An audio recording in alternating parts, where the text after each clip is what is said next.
Dengan mata julingnya, Min Biyong melangkah maju penuh percaya diri. Kemudian ia berkata, "Biar kau tahu, aku pernah masuk peringkat 10 besar di tahun pertama sekolah teknik Bonggun." Daegun menoleh ke sekeliling, terus mengamati sekitar. Dalam hati ia mengumpat, "Sial, kita sedang bicara, tapi orang ini malah sibuk melirik ke sana-sini." Kesal mendengar sikap dingin Daegun, Min Biyong pun berteriak, "Sialan, dasar bodoh, kau bahkan tidak tahu kemana aku sedang melihat." Daegun menjawab tenang, "Entah kau melihatku atau tidak, aku tidak peduli. Kalau memang mau memukulku, coba aja." Min Biyong mengangkat kedua tangannya, dengan keras ia berteriak, "Aku punya kemampuan khusus. Tak seorang pun tahu soal ini. Aku bisa melihat lebih jauh dari orang biasa. Kau akan merasakan sendiri pahitnya tatapan mataku." Sambil berlari mendekat ke arah Daegun, ia terus berbicara dengan penuh percaya diri. "Dasar bocah, pada akhirnya kau yang akan berlutut memohon ampun. Jadi sebelum aku menamparkan wajahmu, cepat berlutut." Melihat itu, seorang pemuda yang ikut menyaksikan hanya bisa menghela napas panjang. "Sial, orang ini dulu hampir mempermalukanku." Min Biyong memang terlihat seperti penipu, tapi ucapannya harus diwaspadai. "Saat aku melawannya dulu, tatapan matanya benar-benar menyulitkan. Kau harus fokus penuh agar bisa bertahan." Tapi matanya menyeramkan, seperti mata sapi. Itulah yang membuat sulit menghindari serangannya. Memang waktu itu aku bisa menang dengan gulatku, tapi kali ini, aku tidak yakin. Pertarungan ini jelas tidak akan mudah. Namun sebelum suasana berubah, Daegun tiba-tiba langsung mencekik Min Biyong. Min Biyong meronta keras, tapi tidak mampu melepaskan diri dari cengkeraman itu. Pemuda tadi mengernyitkan dahi, lalu berseru, "Apa-apaan ini?" Daegun mempererat cekikannya. Min Biyong terengah-engah, berusaha keras untuk tetap sadar. Melihat hal itu, seorang murid nampak marah. Ia mengepalkan tinju dan berteriak. Matanya bergerak-gerak seperti pegas. Bagaimana kita bisa tahu kalau dia masih sadar atau tidak? Menyebalkan, tubuh Min Biyong terus menggeliat kesakitan. Kemudian temannya berteriak, "Sudah cukup, cepat akui saja kekalahanmu." Namun Daegun tidak peduli. Cekikannya justru semakin kuat. Min Biyong menjerit, lalu perlahan dilepaskan. Tubuhnya jatuh tersungkur. Kedua lengannya terkulai lemas, dan mulutnya mulai berbusa putih. Orang-orang yang menyaksikan adegan itu terdiam. Suasana mendadak mencekam. Pria gendut itu tergeletak di tanah, mulutnya berbusa putih. Daegun menunduk, suaranya rendah dan dingin. "Kau kira aku akan memaafkanmu hanya karena kau kalah? Kalian datang ke sini untuk membunuhku, bahkan menyeret orang tak bersalah. Kalau kalian terus melewati batas, aku akan melawan kalian semua." Para murid Bonggun ketakutan, tapi tetap berlagak berani. "Dasar anjing, sok jago. Jangan kira menjatuhkan satu orang berarti sudah selesai, bajingan." Seorang siswa berseragam abu-abu maju mencibir. "Hei, tidak lihat siapa yang berdiri di depanmu? Apa kau pikir kau orang terakhir yang masih bisa bertahan? Sadarlah, bocah." Daegun menoleh pada temannya, menyerahkan tasnya. "Tolong pegangkan sebentar, tempat ini berbahaya, lebih baik kau pergi." Begitu Daegun berbalik, gadis itu malah membayangkan ribuan skenario romantis di kepalanya. Wajahnya memerah. Melihat itu, Jina menegur ketus, "Hei, ini bukan saatnya adegan romansa." Daegun memutar bahu dan lehernya, melakukan pemanasan singkat. Lalu berteriak lantang, "Ayo, hadapi aku sekaligus." Kelompok siswa berseragam abu-abu buru-buru menyusun strategi. Pemimpinnya, berambut mangkuk, memberi perintah. "Kepung dia dulu, lalu serang dengan 5 orang sekaligus. Dengan begitu formasi kita tidak mudah diacak-acak." Ia menambahkan dengan suara bengis, "Kalau dia tumbang, pastikan dia masuk rumah sakit berminggu-minggu." Begitu selesai bicara, 5 orang langsung menyerbu, mengepung Daegun. Ia berdiri di tengah, menatap sekeliling sambil menghitung dalam hati. "Kalau mereka mengepungku, aku bisa memanfaatkan dinding ini." Tanpa ragu, Daegun menyerang yang terdekat dengan tembok. Ia menghantam kepala orang itu berulang kali ke dinding, lalu memberi beberapa pukulan keras ke wajahnya. Melihat rekannya dihajar, si pemimpin berambut mangkuk maju sambil memaki, "Sialan kau, bajingan." Namun Daegun lebih cepat. Ia meraih segenggam tanah dari pot bunga di dekatnya, lalu melemparkannya tepat ke wajah si pemimpin. "Arek, sialan, main curang kau," teriaknya sambil terhuyung. Seorang berambut pirang langsung maju hendak melancarkan tendangan fatal. Daegun sudah siap. Ia menangkap kaki si pirang, memutarnya, lalu melempar tubuhnya ke samping. Tak berhenti di situ, Daegun menghantam dagunya dengan pukulan keras. Si pirang goyah, sebelum akhirnya jatuh tersungkur tak berdaya. Ganmo yang menyaksikan dari belakang bergumam lirih. Sial, aku tahu dia kuat, tapi tidak kusangka sekuat ini. Dengan kekuatan itu, mungkin saja dia bisa mengalahkan Kim Wei Wong dan Yusik, bahkan jadi bos nomor 1. Tidak, aku yakin dia bisa. Daegun kembali menjatuhkan satu orang. Saat lawan berikutnya maju, wajahnya tetap datar. Ia menghindari pukulan, lalu menghantam leher musuh dengan keras. Di sisi lain, murid-murid berseragam abu-abu mulai ketakutan. Cha Jinwo berteriak, "Hei, apa yang kalian tunggu? Cepat maju!" Beberapa orang bodoh langsung menyerang. Daegun tidak memberi kesempatan. Ia menerjang ke depan. Satu orang dipukul keras di perut, lalu dihantam di pinggang, dan terakhir pipinya menerima pukulan telak. Musuh berikutnya datang dengan tekad penuh, tapi langsung disambut tendangan keras ke perut. Sekali tendangan saja, mulutnya berbusa. Ia terengah-engah seperti anjing kehabisan napas. Daegun tidak berhenti. Ia menendang kepala orang itu hingga terpental jauh, lalu pingsan di lantai. Ia berdiri di tengah, terengah-engah. Hanya tersisa 2 orang lagi. Sudah 7 tumbang. Jujur saja, melawan 7 orang sekaligus cukup berat, tapi lumayan juga buat kesehatan. Baiklah, ayo. Cha Jinwo tertawa kecut, meski matanya jelas dipenuhi ketakutan. Haha, hanya segitu yang bisa kau lakukan. Dasar monster. Tiba-tiba seorang pemuda di sampingnya memperingatkan. Jinwo, dia tahu cara melawan banyak orang sekaligus. Lihat caranya, setiap kali kita menyerang berdua, dia selalu menempatkan diri agar kita berbaris lurus. Dengan begitu, orang di belakang terhalang temannya sendiri. Ingat waktu pertama kita mengepungnya, dia membelakangi tembok. Dia berpengalaman, dia menjebak kita satu persatu. Saat itu, langkah kaki berat terdengar mendekat. Mereka saling berbisik. Harus diakui, dia kuat. Tapi cukup sampai di sini. Wajah Daegun mengeras. Ia bergumam, "Sial, apalagi sekarang?" Beberapa murid berseragam abu-abu masih berdiri. Pemimpin mereka, membawa tongkat bisbol, melangkah maju.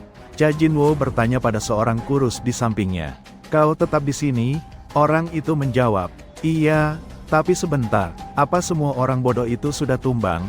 Ia menatap Daegun dari ujung kepala sampai kaki, mendecakkan lidah. Sekuat apa sebenarnya orang ini? Dengan senyum lebar, ia mengayunkan tongkat bisbol ke depan. Wah, akhirnya tongkat bisbol ini ada gunanya. Mimpiku memang menghajar orang sepertimu. Pemuda itu menyeringai. Daegun, kau memang hebat. Tapi siapa bilang kami hanya 10 orang? Meski kau menjatuhkan para idiot itu, kau tetap akan mati hari ini. Daegun menggaruk kepala, ia nampak kesal. Jadi sebenarnya berapa orang kalian semua?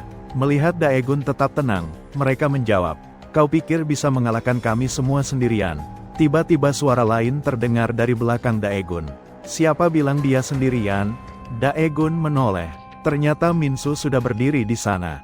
Minsu, kenapa kau di sini? Seru Daegun kaget. Sebelum Minsu sempat menjawab, terdengar langkah kaki lainnya. Beberapa orang lagi muncul. Daegun makin terkejut. Hei, bagaimana kalian tahu aku ada di sini? Manho bersama 2 sahabat terdekatnya maju dan berkata, kakak sedang dikeroyok, jadi kami datang. Siapa yang tega meninggalkanmu sendirian? Manho tersenyum tipis, lalu bersuara tegas. Benar, kami ada di sini untuk membantumu. Para bajingan ini tidak bisa kau hadapi seorang diri. Dengan mata terbuka lebar dan suara mantap, Manho menambahkan, tadi aku lihat kau hampir kehabisan tenaga, jadi kami datang. Aku memang tak suka kau berada di puncak.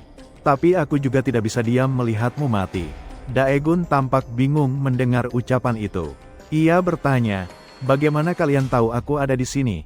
Minsu tiba-tiba melihat wajah yang familiar di sampingnya. Itu, Ganmo. Ganmo segera memberi isyarat agar diam. Jangan ribut. Hal itu justru membuat pemuda tadi semakin bingung. Apa maksudmu? Bukannya kau bilang Daegun dalam bahaya? Tapi ya sudahlah, aku sudah di sini. Ganmo menggaruk kepala, canggung. Aku cuma bergumam sendiri waktu jalan. tapi dia benar-benar tajam, bisa mendengar itu. Wajah pemuda itu memerah karena marah. Bajingan, semua ini salahmu. Aku sudah tak punya kata-kata lagi. Cepat atau lambat, Kim Wewom pasti membunuhmu. Ia terus memaki, sambil menunjuk Daegun. Dengar baik-baik, aku akan habisi kau sekaligus bajingan itu. Kalian semua tamat. Ganmo semakin tertekan. Akhirnya ia berteriak lantang. Sial, aku dipaksa terus melakukan hal-hal kotor. Aku muak, aku bukan sampah yang bisa diinjak. Mulai sekarang, aku tidak akan lagi bekerja untuk bajingan sepertimu. Kata-kata itu membuat semua orang terkejut. Manho cepat memanfaatkan situasi. Bagus, berarti kau di pihak kami sekarang.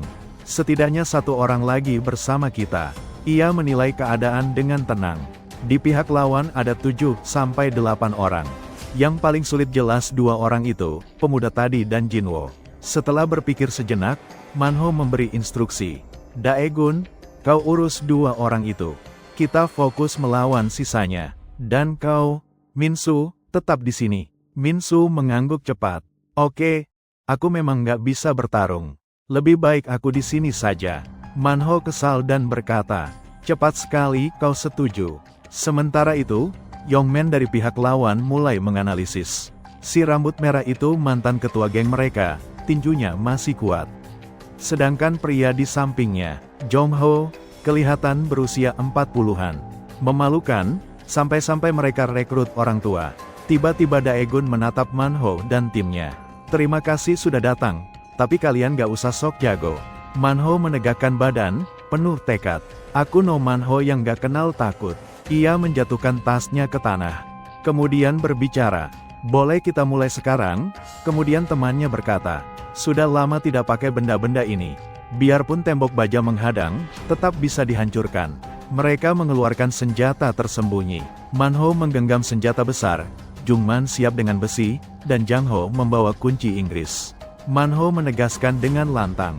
Kalau di sekolah aku kalah, sekarang di luar sekolah. Daegun hanya bisa terdiam, dalam hati bergumam. Apa-apaan orang-orang ini? Bawa senjata di tas sekolah tapi tetap terlihat seperti murid biasa.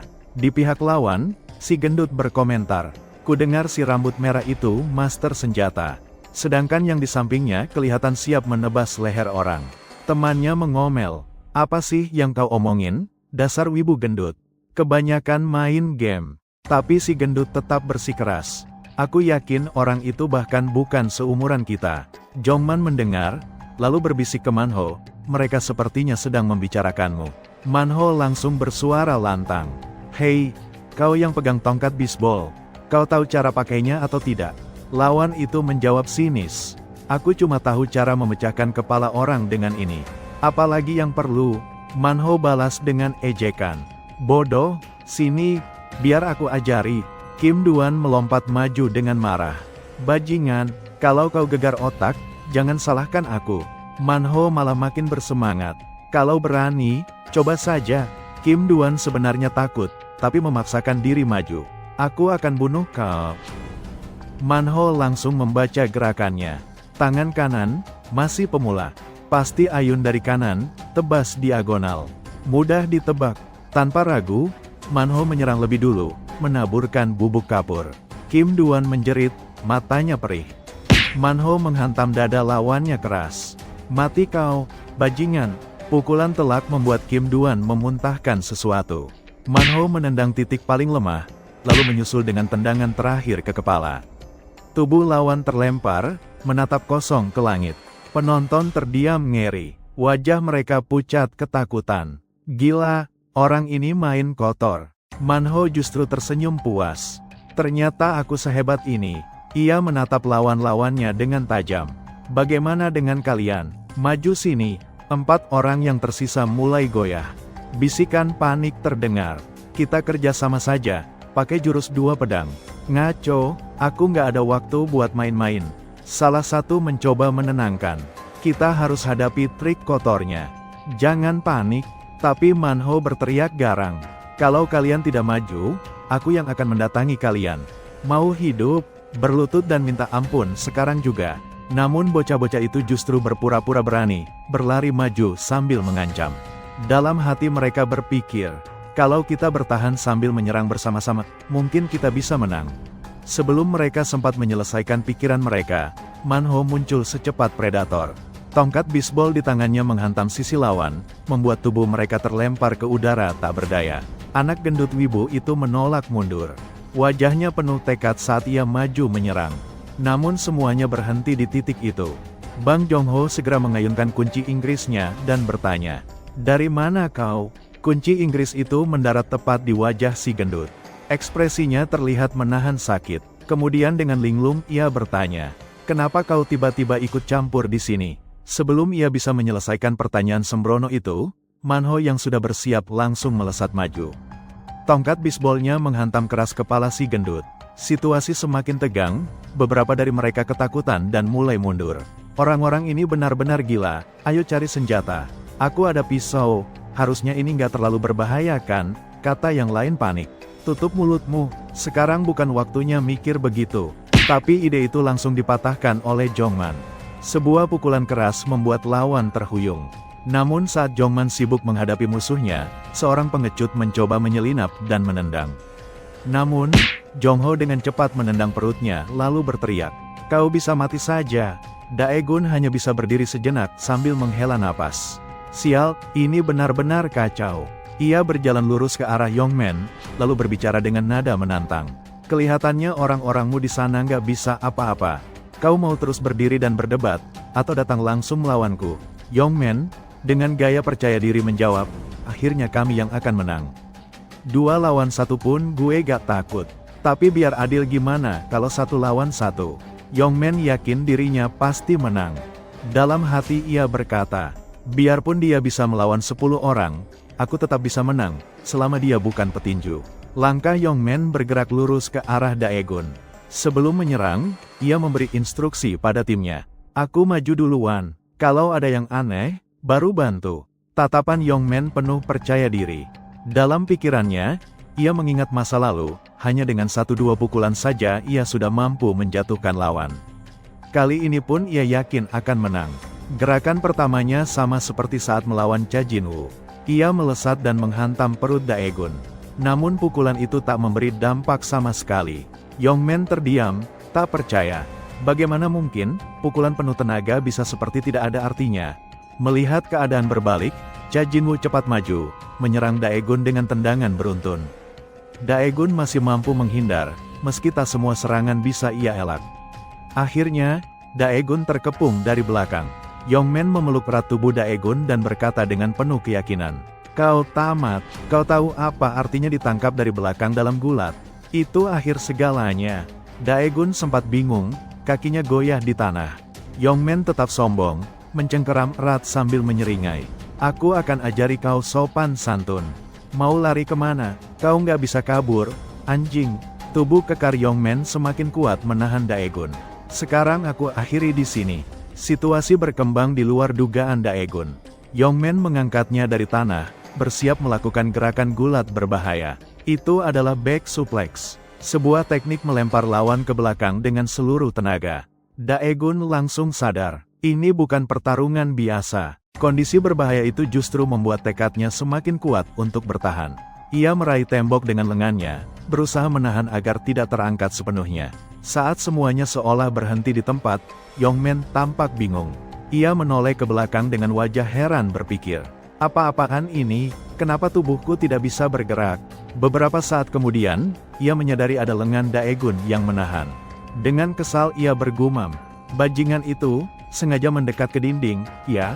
Begitu sadar akan maksud Daegun, Yongman langsung melawan dengan sengit. "Sialan!" Dengan satu gerakan, Daegun melepaskan tangannya dari dinding, membuat keduanya terjatuh ke tanah secara bersamaan. Meski sekilas terlihat menguntungkan untuk Yongman, di dalam hatinya justru muncul rasa takut. Ia bergumam, "Aku hanya bisa melakukan sedikit gerakan suplex. Aku tidak boleh melepaskannya." Meskipun tubuh Yongman besar dan berat, ia tetap berusaha menekan Daegun. Namun, Daegun menolak menyerah dan terus berjuang sekuat tenaga. Pertarungan keduanya mirip seperti gulat, satu pihak berusaha menahan, sementara pihak lain berusaha lepas. Setelah beberapa kali berguling di tanah, posisi mereka tiba-tiba berubah. Daegun, yang semula di bawah, kini berhasil membalikkan keadaan dan berada di atas, menekan lawannya dengan kekuatan penuh. Yongmen sama sekali tak menyangka Daegun bisa melakukan serangan balik secepat itu. Rasa takut membuat wajahnya pucat. Dalam hatinya ia berpikir, tidak, kalau aku di bawah, dia benar-benar berbahaya. Daegun mengangkat tinjunya, siap menghantam. Namun tiba-tiba Cha Jinwo masuk, memanfaatkan momen untuk menyerang secara curang. Sebuah tendangan kuat menghantam lengan Daegun yang hendak meluncur, memaksa pukulan itu terhenti. Yongmen segera mundur, tubuhnya menegang, tak sanggup lagi menahan perlawanan. Daegun menghela napas, merasa kesal. Menjengkelkan, kedua orang ini terlalu kompak. Begitu mendarat, Cha Jinwo langsung bertanya, "Hei, kau baik-baik saja, Yongmen?" Dengan napas terengah, Yongmen menjawab, "Hah, terima kasih, Jinwo. Barusan benar-benar berbahaya. Sepertinya kita harus lebih hati-hati saat mendekatinya." Ia lalu memberi saran, "Jinwo, kau harus menyerangnya dengan taktik hit and run." Cha Jinwo memang dikenal sebagai peringkat tinggi dari sekolah teknik Bangun, dengan spesialisasi taekwondo. Ia berkata pada Yongmen, "Aku akan menyerang tanpa henti. Kau jaga punggungku." Dengan itu, Jinwo maju, energi dari tubuhnya begitu intens. Daegun tetap tenang, pandangannya tidak goyah. Serangan tendangan Cha Jinwo benar-benar cepat dan kuat, jauh melampaui dugaan. Awalnya, Daegun masih bisa menghindar tepat waktu. Namun, beberapa saat kemudian, Jinwo meningkatkan kecepatan. Kakinya bergerak tanpa henti dan dalam hitungan detik ratusan tendangan dilancarkan. Beberapa serangan itu berhasil mendarat. Satu tendangan menghantam lengan Daegun, membuatnya sedikit cedera. Dari sisi lain, Yongmen memperhatikan dengan wajah khawatir. "Hei, apa kau yakin ini akan berhasil?" Kalau dipikir-pikir lagi, gaya bertarung Jinwo tidaklah sederhana. Mereka berdua mungkin seimbang. Pertarungan Daegun dan Cha Jinwo semakin sengit. Pada satu titik, Jinwo bahkan melancarkan tendangan memutar 180 derajat, menambah ketegangan. Saat itu, Daegun menyadari kekuatan lawannya ada pada tendangan. Ia berpikir, kalau begitu, aku harus mempersempit jarak. Namun, Jinwo yang jeli segera menyadarinya. Dengan cepat ia menjaga jarak, matanya tajam memperhatikan setiap gerakan dasar Daegun. Dia berusaha mempertahankan jarak agar bisa menendang. Kalau aku mendekat, dia akan menendang atau memukul, lalu segera mundur, pikir Daegun menganalisa. Pandangan Daegun lalu bergeser ke arah Yongmen yang masih ada di dekat situ. Ia merenung. Sepertinya orang itu sedang mengamati. Dia akan menyerang saat ada celah. Ketegangan semakin memuncak. Tiba-tiba ketiganya berhenti, ekspresi mereka ragu. Cha Jinwo merasa puas dengan strategi mereka, bergumam. Sepertinya taktik ini berhasil. Mungkin kita bisa menang. Namun, Daegun justru menemukan celah. Kurasa aku sudah cukup memahami gaya bertarungnya. Tinggal mengatasinya sekarang. Tanpa ragu, Daegun melesat maju dengan penuh momentum, langsung menyerbu Jinwo. Saat jarak semakin sempit, pukulan dan tendangan Jinwo mulai kacau. Tangannya berusaha keras mengenai Daegun, tapi serangan itu justru meleset dan saling silang. Sebaliknya, wajah Jinwo mulai dipenuhi luka. Darah menetes dari hidungnya. Ia bahkan sempat bingung sendiri. Apakah aku baru saja terkena pukulan? Melihat Jinwo dalam posisi terdesak, Yongmen langsung bergerak membantu. Ia melepaskan sebuah pukulan kuat ke arah Daegun. Jinwo, yang melihat itu, tampak kaget, masih belum memahami apa yang sebenarnya sedang terjadi. "Apa-apaan tadi? Aku sempat hilang kesadaran," gumam Daegun, kesal. "Sial, aku lengah." Namun ia merasa beruntung karena pria muda itu sempat menyelamatkannya. Kalau tidak, mungkin ia sudah tumbang sejak lama. Sementara rekan-rekannya maju menyerang, Cha Jinwo terus menenangkan diri. "Tetap fokus, selama dia menahan Daegun, aku akan cari jarak yang pas."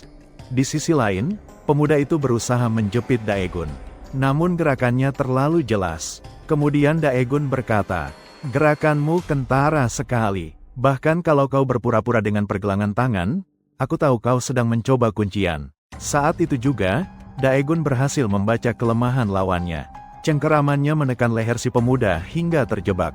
Begitu lawannya tak berdaya, Cha Jinwo mengumpulkan seluruh keberanian. Ia menatap penuh kebencian, lalu menerjang maju. Pemandangan itu membuat bulu kuduk Daegun berdiri. Persahabatanmu ini menjijikkan. Tak ada jeda untukku bernapas. Mengabaikan kata-kata Daegun, Cha Jinwo mempercepat langkah. Saat jarak tepat, ia melepaskan serangan kuat. Sorot matanya dipenuhi tekad. Namun Daegun tetap tenang. Tatapannya kokoh ketika ia berkata, "Aku sudah mempelajari semua gerakanmu." Karena memahami teknik lawan sepenuhnya, Daegun kini bertarung dengan pertahanan dan serangan balik. Satu pukulan keras sebelumnya sudah membuat tubuh Jinwo limbung, tak mampu menahan kekuatan itu, hingga jatuh menghantam tanah. Tak menyia-nyiakan kesempatan, Daegun segera menendang ke arah bawah. Serangannya terus berlanjut, cepat dan presisi, kontras dengan kepercayaan diri Jinwo sebelumnya.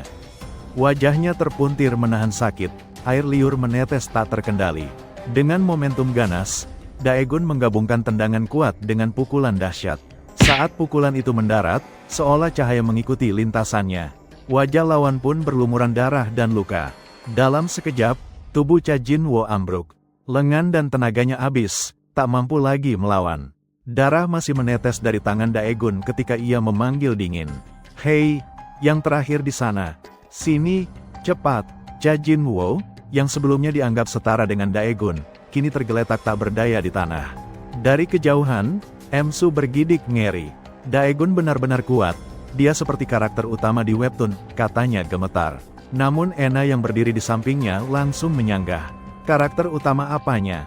Sementara itu, Daegun menyibakkan rambutnya dengan gaya tenang, menghela napas lega.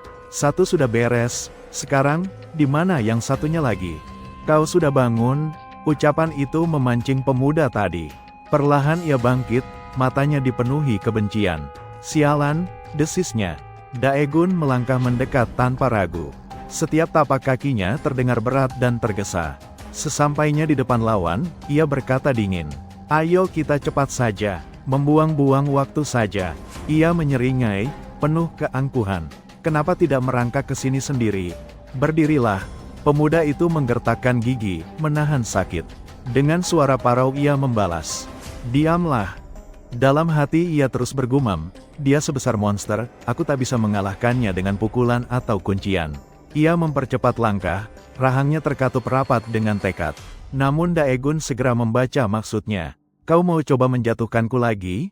bentaknya, lalu menghantamkan tinjunya. Pukulan itu mendarat telak, memelintir wajah pemuda itu dalam kesakitan. "Sudah cukup bagiku," ucap Daegun dingin. Meski bertubuh kekar dan sempat terlihat arogan, pada akhirnya pemuda itu tak sanggup menahan hantaman Daegun.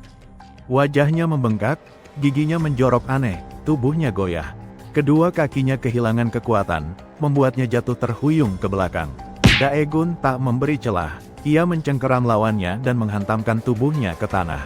Suara retakan terdengar ketika punggung pemuda itu membentur keras.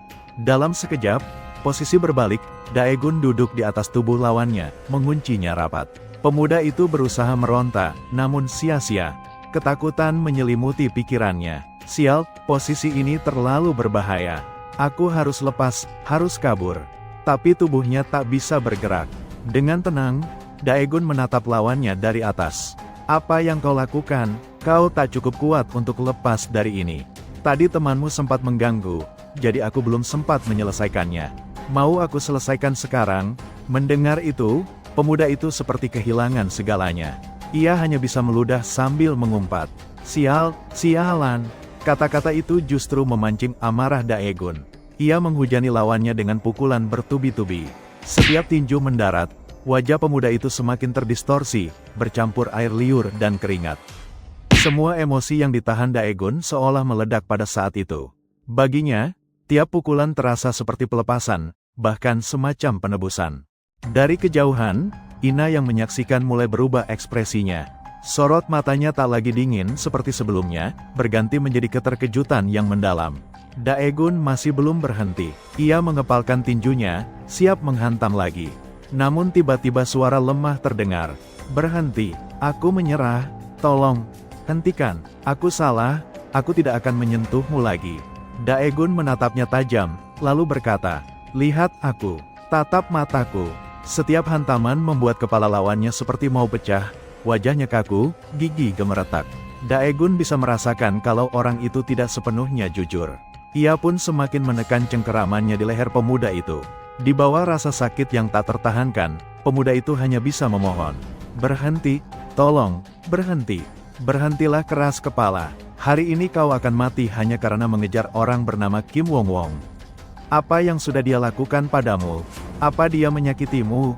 Tak ada jawaban. Yang terdengar hanya teriakan penuh amarah bercampur putus asa. Daegun menatap pria gendut itu lekat-lekat, lalu melontarkan kata-katanya dengan tegas, satu persatu. "Alasan kau datang ke sekolah ini sudah jelas, hanya untuk mengacaukan ketertiban Gimlian. Sekarang pikirkan baik-baik, siapa yang bisa menstabilkan Gimlian? Aku berikan dua pilihan, Kim Wong Wong, atau orang yang sedang mencekikmu ini." Di sisi lain, nampak Manho beserta rekannya terlihat sudah menghabisi musuh-musuhnya. Sambil memegang tongkat baseball di tangannya, ia berkata bahwa di sini sudah selesai dan yakin bahwa Daegun juga sudah menyelesaikan bagiannya. Di atas pria itu, ia mengancam agar mereka semua tidak lagi mengusik sekolahnya dan meminta mereka untuk segera angkat kaki dari tempat itu. Kemudian Manho mendekati Daegun dan bertanya apakah ia melepaskan mereka semua begitu saja. Ia juga berkata bahwa pemimpin mereka Kim Wee Wong sangat pengecut sampai minta bantuan dari sekolah lain. "Bagaimana kalau kita habisi mereka sekarang?" Sambil memegang rambutnya, Daegun menolak ajakan itu dan beralasan bahwa dia ada urusan di tempat lain. Kemudian Daegun mengucapkan terima kasih kepada Manho karena sudah mau membantunya. Mendengar hal itu, wajah Manho dan rekannya tersipu malu sambil berkata santai saja, "Kita ini kan teman sekelas." Dari belakang, Minsu dengan malu-malu turut mengucapkan terima kasih kepada Daegun dan meminta maaf karena tidak bisa melakukan apa-apa. Kemudian Daegun menatap Ganmo, bertanya apakah dia jadi ingin menghajar Daegun.